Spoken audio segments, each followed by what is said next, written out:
ओम नमो भगवते वासुदेवाय। नमस्कार। आज हम श्रीमद् भागवत महापुराण का प्रथम स्कंद शुरू करने जा रहे हैं। तो शुरू करते हैं इसका प्रथम अध्याय। श्री सूत जी ने श्रीमद् भागवत की इस पौराणिक कथा को उस समय सुना था जिस समय वे अपने पुत्र श्री सुखदेव जी को पढ़ाते थे। इसके अनंतर श्री सुखदेव जी ने राजा परीक्षित से इस कथा को कहा। उस समय भी सूत जी ने इस कथा को सुना था। इस कथा के सुनने के कुछ दिन पश्चात श्री सूत जी नैमिषारण्य तीर्थ में गए, जहाँ शौनकादि 88,000 ऋषि मुनि रहते थे। उसी जगह पर चक्र सुदर्शनधारी श्री कृष्णचंद्र जी का सुदर्शन चक्र गिरा था, अर्थात उसी समय पर सुदर्शन चक्र की नैमिषारण्य हुई थी। इसी कारण उस स्थल का नाम नैमिषारण्य हुआ। वह स्थान इतना पवित्र था कि वहाँ पर कलयुग का प्रवेश होना असंभव था। जब श्री सूत जी वहाँ पहुँचे तो 88,000 ऋषियों ने उनसे प्रार्थना की कि हे सूत जी, आपने वेद व्यास जी के पास रहकर उनसे समस्त पुराणों को पढ़ा है, अतः आप हमें भी कोई कल्याणदायक तथा पुण्य प्राप्ति की कथा सुनाइए। इस पर सूत जी ने कहा, हे ऋषियों, जो महाप्रभु सब जीवों का पालन करते हैं तथा महाप्रलय भी वही करते हैं, जो अपने तेज से स्वयं प्रकाशित रहकर समस्त देवताओं को भी ज्ञान प्रदान करते हैं तथा जिनके बल पर संपूर्ण सृष्टि का संचालन होता है, उन्हीं श्री हरि का पूजन करते हुए महामना श्री वेद व्यास जी कहते हैं कि श्रीमद् भागवत में ऐसे परम धर्म का वर्णन किया गया है जिसके कारण कपट तथा लोभ आदि जड़ से नष्ट हो जाते हैं। उसमें ऐसे निर्गुण धर्मों का वर्णन किया है जिनके पालन से तीनों ताप एवं समस्त पाप नष्ट हो जाते हैं और संसारी प्राणी के हृदय में श्री नारायण जी के चरणों का वास होता है। अतः इस श्रीमद् भागवत को समस्त वेदों का मूल एवं कल्प वृक्ष समझना चाहिए। इसी कथा को श्री सुखदेव जी ने राजा परीक्षित से कहा था। इस प्रकार संसार के कल्याणार्थ यह कथा रूपी अमृत फल प्रकट हुआ। श्री सूत जी ने कहा, हे ऋषियों, तुम लोग इस कथा रूपी अमृत फल के रस को कानों द्वारा निरंतर पार करो। जिस प्रकार इसे अत्यंत मधुर जानकर श्री सुखदेव जी ने खा लिया था, तदंतर उन्होंने इसे लोक कल्याणार्थ संसार में प्रकट किया है। इस इतिहास को सुनकर शौनकादि ऋषियों ने कहा, हे महाराज, आप समस्त वेद पुराणों के ज्ञाता हैं, अतः आप हम लोगों को अपना शिष्य मानकर संसार भर के जीवों को भव सागर से पार उतरने वाला जो संपूर्ण वेद पुराण तथा शास्त्रों का सार है, उस कथा को वर्णन कीजिए जिससे हम लोग भी मोक्ष के अधिकारी बन सके। इसके साथ ही आप हमें यह भी बतलाने की कृपा करें कि जिन पर ब्रह्म परमेश्वर ने मृत्यु लोक में आकर देवकी के गर्भ से जन्म लिया, उसका क्या कारण था और श्री बलराम जी के साथ रहकर उन्होंने संसार में कौन कौन से चरित्र किए तथा जिस समय वे परम धाम को गए उस समय वे धर्म को किसके लिए सौंप के गए। इन सब बातों को भी हमें बतलाने की कृपा करें, क्योंकि उस पर ब्रह्म परमात्मा की लीलाओं को कहने सुनने से प्राणी आवागमन के चक्र से छूटकर मुक्त हो जाता है। ओम नमो भगवते वासुदेवाय। प्रथम अध्याय समाप्त हुआ। अब दूसरा अध्याय। व्यास जी कहते हैं, शौनकादि ऋषियों की यह अभिलाषा जानकर श्री सूत जी बहुत प्रसन्न हुए।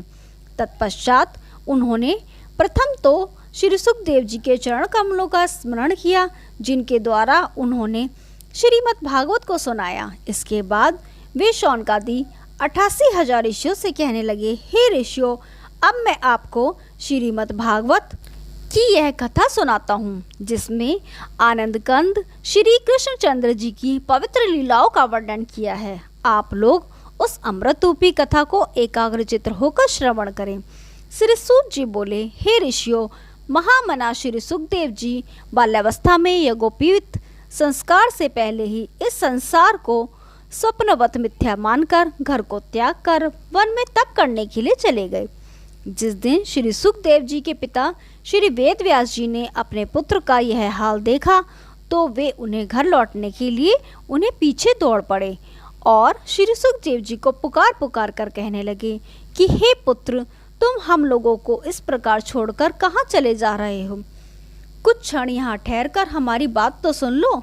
किंतु श्री सुखदेव जी इस सांसारिक मोह से इतने विरक्त हो चुके थे कि उन्होंने अपने पिता व्यास जी को उत्तर देना भी उचित न समझा और वे निरंतर आगे ही बढ़ते गए तथा मन में यह विचार करते रहे कि देखो, वृद्धावस्था में भी मेरे पिता इस संसारिक मोह माया में किस भांति फंसे हुए हैं। उस समय वनों ने, वृक्षों ने सुखदेव जी की तरफ से व्यास जी को यह उत्तर दिया कि हे मुनिवर, यह सब संसार स्वप्नवत है। यहाँ कोई किसी का पुत्र तथा पिता नहीं है।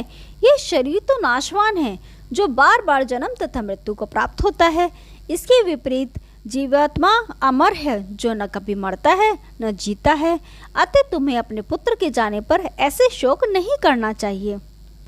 जब श्री सुखदेव जी वन में जा रहे थे, उस समय मार्ग में कुछ देवांगनाएं एक सरोवर में नग्न होकर स्नान कर रही थीं। जिस समय श्री सुखदेव जी वहां से होकर निकले तो उन देव स्त्रियों ने उनसे कोई पर्दा नहीं किया, परंतु थोड़ी देर बाद उनके पीछे पीछे जब वृद्ध व्यास जी वहां पहुंचे तो उन स्त्रियों ने अपने अंगों को कपड़ों से ढक लिया।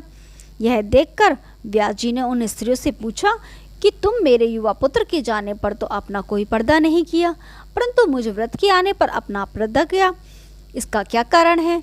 इस प्रश्न पर उन स्त्रियों ने उत्तर दिया कि आपके पुत्र सुखदेव जी परमहंस हैं। वह स्त्री पुरुष में कोई भेद नहीं समझते, परंतु आप इस भेद को अच्छी तरह जानते हैं। इसलिए हमने आपको देखकर अपने अंगों को वस्त्रों से ढक लिया और उनको देखकर हमने अपने अंगों को नहीं ढका। उन स्त्रियों के वचन सुनकर श्री वेद व्यास जी अपने आश्रम को लौट आए। सूत जी के मुख से श्री सुखदेव जी की इस प्रकार प्रशंसा सुन शौनकादि ऋषियों ने पौराणिक सूत जी से पूछा कि हे महाराज, आप श्री सुखदेव जी की इतनी प्रशंसा क्यों कर रहे हैं? तब सूत जी उन सबको संकेत करते हुए इस बात कहने लगे, हे ऋषियों, श्री सुखदेव जी ने भव सागर से पार उतरने वाली इस कथा को लोक कल्याणार्थ अपने मुखारविंद से इस संसार में प्रकाशित किया है। अतएव वे ऋषियों में महर्षि और गुरुओं में भी गुरु हैं। अतः आप लोग उनकी महत्ता के संबंध में किसी तरह की शंका न करें। सूत जी के यह वचन सुन सब ऋषि मुनियों को संदेह जाता रहा। इतनी कथा कहकर सूत जी कहने लगे, हे ऋषियों, इस कथा को सुनने से मनुष्य विरक्त एवं ज्ञानी होकर मोक्ष को प्राप्त हो जाते हैं। इसलिए मनुष्य को चाहिए कि वह एकाग्र मन से श्रीमद् भागवत कथा को सुने और अपने मन को माया मोह से हटाकर श्री हरि भगवान के चरणों में स्नेह करे। जो मनुष्य उन परमब्रह्म परमात्मा के चरणों में अपना चित्त लगाकर उनके चरित्रों का श्रवण करता है, उसके हृदय से काम, क्रोध, लोभ, मोह एवं अहंकार रूपी मैल नष्ट हो जाता है और उसके हृदय में श्री हरि के चरणों का निवास हो जाने से उसका हृदय पवित्र एवं उज्जवल हो जाता है। अतः अपनी मुक्ति चाहने वाले प्राणी को श्री हरि कथामृत का पान अवश्य करना चाहिए। श्री हरि की कृपा से ही मनुष्य का मन सत्संग में लगता है। हरि भजन एवं उनकी कथा सुने बिना हृदय पवित्र नहीं होता। जैसे मनुष्य का स्वभाव राजसी, तामसी एवं सात्विकी 3 प्रकार का होता है, वैसे ही राजसी, तामसी एवं सात्विकी ये तीनों प्रकार की देव पूजा भी होती हैं। शास्त्रों में तामसी को काष्ठ की, राजसी को धुआं की तथा सात्विक को अग्नि की उपमा दी गई है। जो सिद्धि अग्नि से प्राप्त होती है वह काष्ठ अथवा धुएं से प्राप्त नहीं हो सकती। इसलिए सात्विकी भक्ति एवं पूजा करने वाले ही मोक्ष को प्राप्त होते हैं। संसार में जितने धर्म, यज्ञ, तप तथा व्रत आदि हैं वह सब जगत पिता परमात्मा के रूप से इस प्रकार लय हो जाते हैं जैसे बरसाती नदी नालों का जल बहकर समुद्र में समा जाता है। ओम नमो भगवते वासुदेवाय। 2 अध्याय समाप्त। 3 अध्याय शुरू करते हैं। श्री सूत जी बोले, हे शौनकादि ऋषियों, संसार में अवतार धारण करने वाले आदि पुरुष निराकार स्वरूप हैं। उन परमब्रह्म परमात्मा के रचित अवतारों का वर्णन आप लोग ध्यान से सुनिए। श्री हरि का प्रथम अवतार तो मार्गसर्क का आश्रय लेकर सनक, सनंदन, सनातन और सदानंद कुमार जी के रूप में हुआ, जिसमें उन्होंने सदा ब्रह्मचर्य का पालन किया और वे सदा 5 वर्ष के ही बने रहे। दूसरा वाराह अवतार हुआ, जिसमें वे जल में डूबी हुई पृथ्वी का उद्धार करके उसे पाताल से निकाल लाए। तीसरा अवतार यज्ञ पुरुष का रूप धारण करके श्री नारायण जी ने राजाओं को यज्ञ करने की विधि बतलाई। चौथा अवतार है ग्रीव का था, जिसमें पूरा शरीर तो मनुष्य का था परंतु मुंह घोड़े के समान था। उस अवतार में श्री नारायण जी ने ब्रह्मा जी को वेदों का पाठ पढ़ाया। पांचवा अवतार नर नारायण के रूप में हुआ। उसमें उन्होंने सांसारिक प्राणियों को तपस्या का मार्ग दिखलाने के लिए बद्री केदार में बैठकर अखंड तपस्या की। छठे अवतार में श्री हरि ने कपिल मुनि का रूप धरकर अपनी मातों को सांख्य योग का ज्ञान उपदेश दिया। सातवें में अत्रि मुनि के यहाँ दत्तात्रेय का अवतार धारण कर राजा अलर्क एवं भक्त प्रहलाद को वेदों की शिक्षा दी। आठवां अवतार ऋषभदेव के रूप में इंद्र की पुत्री चित्रदेवी के गर्भ से लिया। उसमें उन्होंने जड़ चर्चा का मार्ग बताया तथा उन अवतारी के पुत्र जयदेव ने संसार में जैन धर्म की रचना की। नौवें अवतार पृथु के रूप में राजा वेणु का शरीर मंथन करने से हुआ, जिसमें उन्होंने गो रूपधारी पृथ्वी को धोकर उसमें छिपी हुई अनादिक वनस्पतियों को निकाला। 10वां मत्स्यावतार लेकर श्री हरि ने राजा सत्यव्रत के सप्तऋषियों सहित ज्ञान का उपदेश दिया तथा उसे अपनी माया दिखलाई। 11वें अवतार में श्री हरि ने कच्छप रूप से समुद्र मंथन के समय अपनी पीठ पर मंदराचल पर्वत को धारण किया।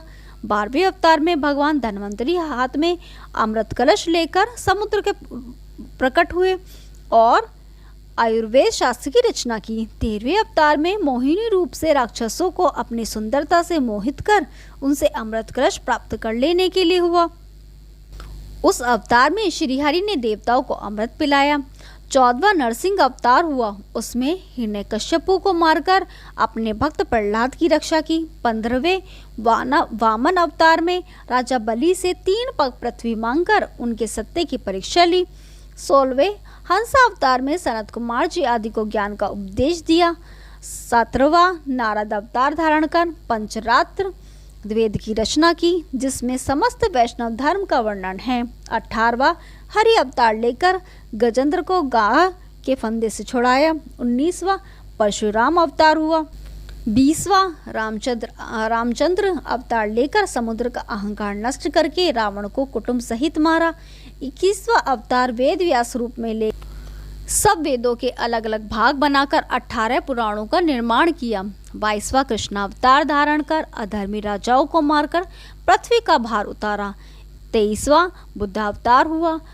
यह अवतार इसलिए हुआ कि जब दैत्यों ने अपने पुरोहित शुक्राचार्य से यह कहा कि देवता गण ही इंद्रासन के अधिकारी होते हैं, इसलिए क्या करना चाहिए। इस पर शुक्राचार्य ने उन्हें यह सलाह दी कि देवताओं का आधिपत्य यज्ञ करने के कारण अविचल हैं, अतः तुम लोग भी यज्ञ करो। शुक्राचार्य की यह सलाह मानकर समस्त राक्षसों ने देवलोक का राज्य पाने की कामना से यज्ञ करना आरंभ कर दिया। उस समय सभी देवतागण डरकर श्री विष्णु भगवान के पास गए और अनेक प्रकार से स्तुति करके हाथ जोड़कर कहने लगे, हे प्रभु, असुर लोग हमसे वैसे ही अधिक बलवान हैं। अब यज्ञ करने से तो वह और भी अधिक शक्तिशाली हो जाएंगे। इस स्थिति में हम उसको कैसे जीत सकेंगे। अतः आप कोई ऐसा प्रयत्न कीजिए जिससे हम लोगों का यह डर जाता रहे। देवताओं की इस भांति विनय सुनकर श्री नारायण जी ने बुद्ध अवतार धारण किया और मलिन वस्त्र पहने, हाथ में चमड़ लेकर उस जगह गए जहां असुर लोग यज्ञ कर रहे थे। बुद्ध रूपधारी श्री नारायण जी को देखते ही असुरों ने उनका बहुत आदर किया। इसके पश्चात उनसे पूछा, आपके हाथ में ये क्या चीज़ है। बुद्ध बोले, ये चंवर है। मनुष्य जिस स्थान पर बैठता है वहाँ पर अनेक छोटे छोटे जीव दबकर मर जाते हैं, इसलिए उस जगह को झाड़कर ही बैठना चाहिए। इसीलिए हम अपने हाथ में ये चंवर रखते हैं कि अगर कहीं बैठें तो पहले उस जगह को इससे झाड़ लें। वह सुनकर असुरों ने उनसे दूसरा प्रश्न यह किया कि आपके वस्त्र मैले क्यों हैं। बुद्ध भगवान ने उत्तर दिया, वस्त्र धोते समय भी बहुत से जीवों की हत्या हो जाती है जो कि वस्त्रों में रहते हैं। इस कारण हमने वस्त्र न धोने का व्रत ले रखा है। बुद्ध भगवान की यह बात सुनकर वे असुर मोहित हो गए और उनका मन यज्ञ से हट गया। उन्होंने आपस में विचार किया कि यज्ञ करने से तो जीवों की हत्या होगी, उस स्थिति में यज्ञ निष्फल हो जाएगा और हमें बहुत पाप लगेगा, इसलिए यज्ञ करना उचित नहीं। यह विचार कर असुरों ने यज्ञ करना बंद कर दिया। इसका फल यह हुआ कि उनका धर्म बल जाता रहा और देवता अधिक शक्तिशाली हो गए। श्री सूत जी ने कहा, हे ऋषियों, कलयुग के अंत में नारायण जी का 24वां अवतार कल्कि नाम से होगा। उस समय वे धर्म की वृद्धि कर मलेच्छों तथा अधर्मियों का नाश करेंगे। उन 24 अवतारों में श्री कृष्ण अवतार 16 कलाओं से ही परिपूर्ण है। अन्य शेष अवतारों में लीला में प्रभु अपने कुछ अंशों से ही अवतरित हुए हैं। संसार में जितने भी जीवधारी और जड़ चेतन हैं, उन सब में उन्हीं परब्रह्म प्रभु का प्रकाश समझना चाहिए, क्योंकि वे सभी श्री नारायण जी के अंश से पैदा हुए हैं। इस प्रकार उनकी नारायण जी के अवतारों की कोई गिनती नहीं है। वे अपनी माया से इस समस्त संसार को रचते हैं, किंतु आप उसके वशीभूत नहीं रहते हैं। उनकी लीला, नाम और चरित्रों को कौन जान सकता है? जो प्राणी सदा उन्हीं का स्मरण करता रहता है और उनके अलावा अन्य किसी का भरोसा नहीं करता, वही उन्हें पहचान सकता है। जो मनुष्य परमात्मा को जानने के लिए सांसारिक माया मोह को परित्याग कर देता है, उसी के हृदय में उस परब्रह्म परमात्मा का प्रकाश होता है। समस्त स्थूल तथा सूक्ष्म जगत में वे आदि पुरुष महाप्रभु अपनी सत्ता में व्याप्त हो रहे हैं, परंतु इस तत्व को केवल तत्वज्ञानी ही पहचान पाते हैं। भगवान वेदव्यास जी ने सांसारिक जीवों को भव सागर से पार करने के निमित्त श्रीमद् भागवत में समस्त वेदों का तत्व और भगवान के चरित्रों का संपूर्ण रहस्य भर दिया है। जिस समय आनंद कंद भगवान श्री कृष्ण चंद्र जी द्वारका से अपने परम धाम को पधारे थे, उस समय धर्म का सूर्य छिप जाने के कारण जगत से समस्त शुभ कर्मों का लोप हो गया था। उस समय वेद व्यास जी ने इस श्रीमद् भागवत की रचना कर पुण्य संसार में धर्म रूपी सूर्य का प्रकाश कर दिया। हे ऋषियों, जिस समय वेद व्यास जी ने यह कथा श्री सुखदेव जी को पढ़ाई थी, उस समय मैं भी वहाँ पर उपस्थित था। गुरु की कृपा से यह कथा मुझे याद हो गई। अब वही कथा मैं आप लोगों को सुना रहा हूँ। ओम नमो भगवते वासुदेवाय। 3रा अध्याय समाप्त। अब 4था अध्याय स्टार्ट करते हैं। इतनी कथा सुनकर सौनकादिक ऋषियों ने सूत जी से कहा, हे सूत जी, अब हमारी इच्छा है कि आप हमें श्रीमद् भागवत की वह कथा सुनावें जिसे श्री वेद व्यास जी द्वारा आपने श्रवण किया है, तथा यह भी बताने की कृपा करें कि इस कथा को श्री सुखदेव जी ने इस युग में राजा परीक्षित को सुनाया था। जब इस संसार में मृत्यु होना निश्चय है, तो फिर राजा परीक्षित को सांप के काटने का भय क्यों हुआ? तथा यह भी बतलाइए कि श्री सुखदेव जी तो एक क्षण से अधिक कहीं भी नहीं ठहरते थे, फिर राजा परीक्षित के पास कथा सुनाने के लिए 7 दिन तक एक ही स्थान पर कैसे बैठे रहे, तथा श्री सुखदेव जी को राजा परीक्षित ने कैसे पहचाना? ऋषियों की यह बात सुनकर पौराणिक सूत जी बोले, हे ऋषियों, मेरे गुरु भगवान वेद व्यास जी ने मुनि श्रेष्ठ पराशर तथा सत्यवती के संयोग से द्वापर युग के अंत में इसलिए अवतार लिया था कि सतयुग में मनुष्य की आयु 1,00,000 वर्ष तथा द्वापर युग में 1,000 वर्ष की होती थी, और जब तक आयु पूरी नहीं हो जाती थी तब तक मनुष्य मृत्यु को प्राप्त नहीं होता था। परंतु कलयुग में मनुष्य की आयु केवल 120 वर्ष की ही रह जाएगी, तथा उसमें भी पाप कर्म करने के कारण वे इसके पहले ही मर जाएंगे। उन्होंने यह भी सोचा था कि अन्य युगों में तो मनुष्य दीर्घायु होने के कारण अपना समय यज्ञ आदि शुभ कर्मों में व्यतीत करके मोक्ष प्राप्त कर लेंगे, परंतु कलयुग में अल्पायु होने के कारण वे कोई भी धर्म कर्म नहीं कर सकेंगे, तथा कलयुग में मनुष्यों के पास धन का अभाव रहेगा। इस कारण से भी वे धर्म न कर सकेंगे। वे कलयुगी जीव सांसारिक सुखों में डूबकर रह जाएंगे, मोक्ष पद प्राप्त नहीं कर सकेंगे, अतः केवल हरि भजन द्वारा ही उनका कल्याण संभव हो सकेगा। भगवान वेद व्यास जी ने कलयुगी मनुष्य को भक्ति का संदेश देने के लिए निमित्त ही अवतार लिया था।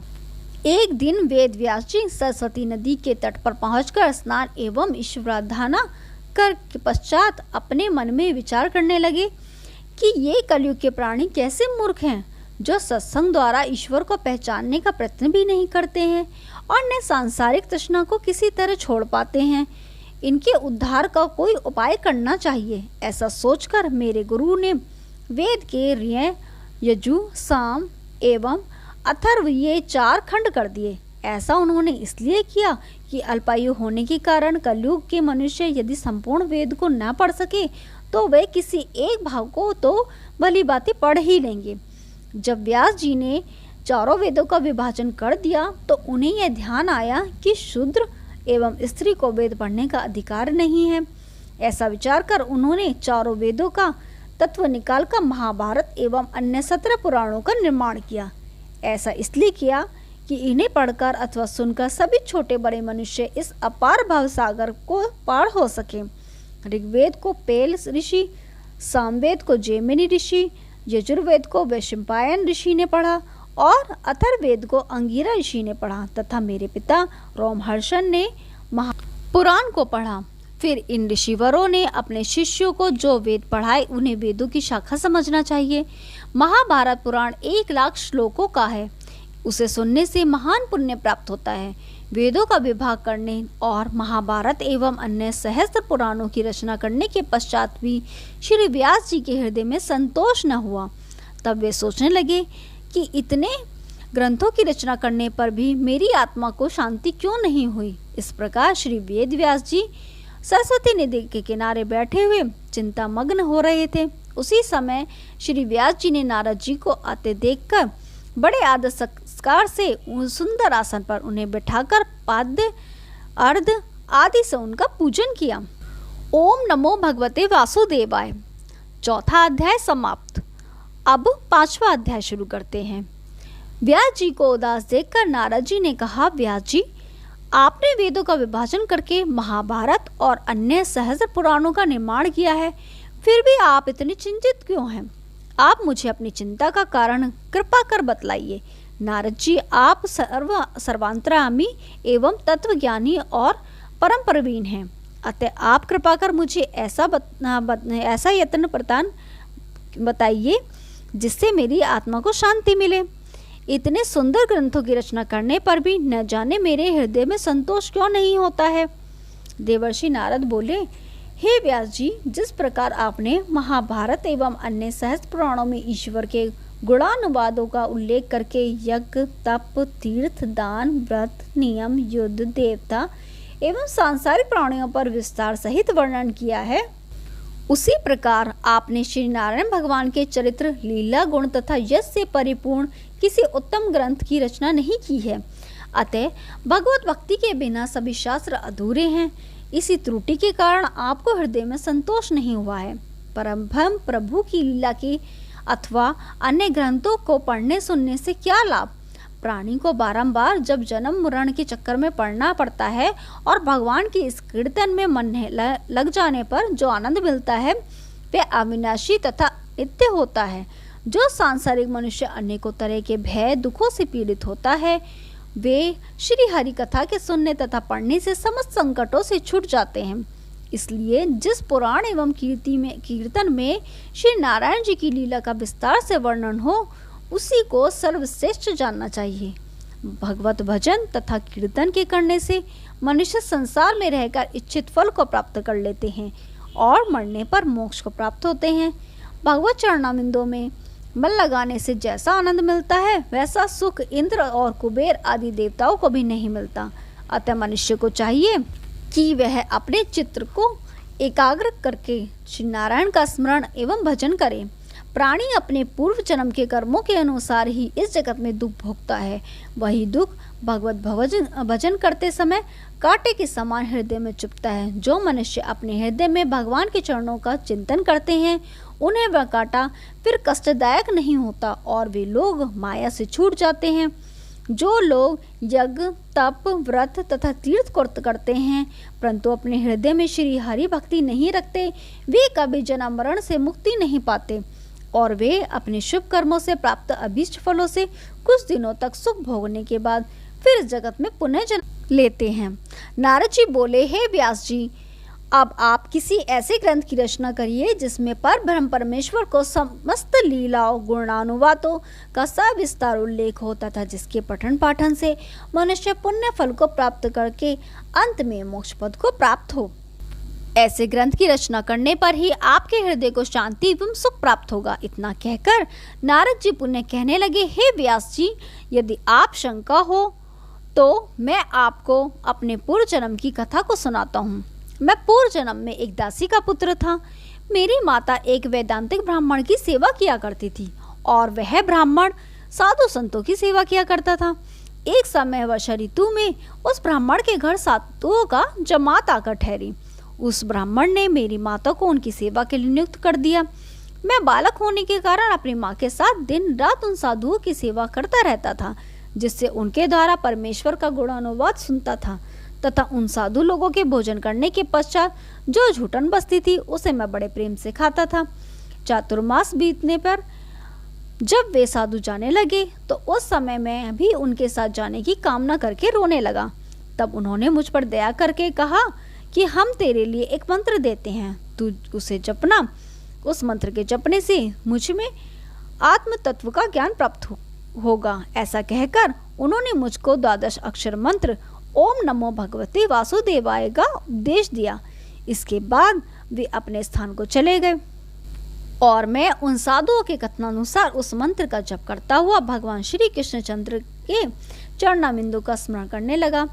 उस मंत्र के जपने का फल यह हुआ कि मेरे हृदय में ज्ञान पैदा हो गया। तब मैंने तपोवन में जाकर भगवत भजन करने का निश्चय किया, परंतु मेरी माता मेरे ऊपर अधिक प्यार करती थी, इससे वह मुझे क्षण भर भी अलग छोड़ना नहीं चाहती थी। इसलिए मैं उसे अकेली छोड़कर कहीं नहीं जा सका। उसी समय अचानक भगवान की ऐसी कृपा हुई कि एक दिन सायंकाल के समय जब मेरी माता ब्राह्मण के लिए गौ का दूध काटने को जा रही थी, उसी समय सांप ने उसे डस लिया और वह वहीं मर गई। उस समय मेरी आयु केवल 5 वर्ष की थी और माता का देहांत हो जाने पर मैं घर की उत्तर दिशा की तरफ चल दिया और मार्ग में अनेकों नदी, नाले एवं पहाड़ों को लांघता हुआ एक घोर जंगल में जा पहुंचा। वहां बहुत से हिंसक पशु मुझे दिखलाई दिए, परंतु ईश्वर की कृपा के भरोसे पर मुझे किसी का डर नहीं लगा। तब मेरा ध्यान भगवान के चरणों में लगा हुआ था, अतः मुझे भूख प्यास भी नहीं लगी। जब मैं एक निर्जन स्थल पर पहुंचा तो मुझे वहां नदी के तट पर एक पीपल का वृक्ष दिखाई दिया। मैं उसी के नीचे बैठकर हरि चिंतन करने लगा। उस ध्यानावस्था में मुझे ऐसा मालूम हुआ कि भगवान श्याम सुंदर अपने चतुर्भुजी स्वरूप में से हाथों में शंख, चक्र, गदा, पद्म लिए, मस्तक पर किरीट मुकुट और कानन में कुंडल पहने, घुंघराले बाल, ताप हरिणी चितवन, मंद मन मुस्कान में मुझे अपना दर्शन दे रहे हैं। उस सुंदर स्वरूप को देखते ही मेरा हृदय प्रसन्न हो गया और यही इच्छा होने लगी कि मैं इस मनोहर स्वरूप को सदा ही देखता रहूं। परंतु कुछ देर बाद जब वह स्वरूप अंतर्धान हो गया तो मेरे हृदय को बड़ा कष्ट हुआ और मैं अत्यंत विकल होकर उस निर्जन वन में विलाप करने लगा। हे व्यास जी, उस समय यह आकाशवाणी हुई कि हे नारद, तू अपने मन में चिंता को त्याग कर मेरे भजन में लीन रह। तेरे हृदय में अपनी भक्ति की अधिक वृद्धि करने के लिए मैंने तुझे एक बार अपना दर्शन दिया है। अब तू दूसरे जन्म में पुनः मेरा दर्शन पावेगा तथा तू मेरे निकटतम भक्तों में रहेगा और मेरी कृपा से तुझे अपने सभी जन्मों का वृतांत भी याद रहेगा। ओम नमो भगवते वासुदेवाय। 5वां अध्याय समाप्त हुआ। कल हम आपको 6ठा अध्याय सुनाएंगे। ओम नमो भगवते वासुदेवाय।